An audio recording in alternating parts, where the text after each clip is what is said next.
सिन्धुपाल्चोकको राजनीतिलाई आज एउटा पुस्ताले नजिकबाट हेरिरहेको छ। इन्टरनेटमा हुर्केको प्रश्न गर्न नडराउने पुरानो अभ्यासबाट सन्तुष्ट नहुने जेनजी पुस्ता। तर दलहरूको उम्मेदवार सिफारिसमा भने यो पुस्तालाई पुरा अवहेलना गरेको देखिन्छ। निर्वाचनको मिति फेरिएको छ तर दलहरूको चालढाल भने फेरिएको छैन। राजनीतिक अभ्यास उस जस्ताको तस्तै। काङ्ग्रेस एमाले जस्ता ठुला दलहरूले फेरि पुरानै अनुहार दोहोऱ्याएका छन्। पुस्तान्तरणका कुरा चुनावमा मात्रै उठ्छन् तर निर्णयको घडीमा फेरि उही अनुभवको नाममै पुराना नेताहरूलाई अगाडि ल्याइन्छ। युवा मतदाता परिवर्तन खोजिरहेका छन्।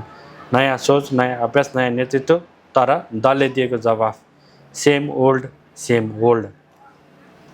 नेकपा एमाले यसअघि पटक पटक टिकट पाइसकेका शेरबहादुर तामाङलाई फेरि टिकट दिने दाउमा छ। त्यसै गरी बाजेका पालाका उम्मेदवार पशुपति शमशेर जवरा फेरि रापरपाबाट उम्मेदवार बन्ने लगभग निश्चित नै छ।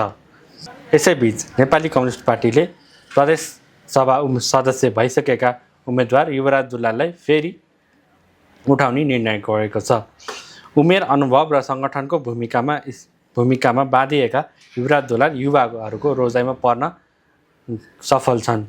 तर फेरि प्रश्न उही छ, किन फेरि त्यही पुरानो अनुहार? प्रतिनिधि सभा 1 नम्बरको पनि तस्विर खासै फरक छैन।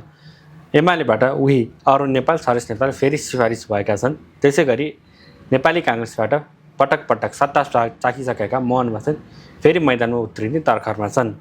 यसै क्रममा नेपाली कम्युनिस्ट पार्टीले पहिल्यै प्रतिनिधि सभा सदस्य भइसकेका यसपालि पनि प्रतिनिधि सभा उम्मेदवार हुनलाई माधव सापकोटा सुबोधलाई फेरि चुनेका छन्।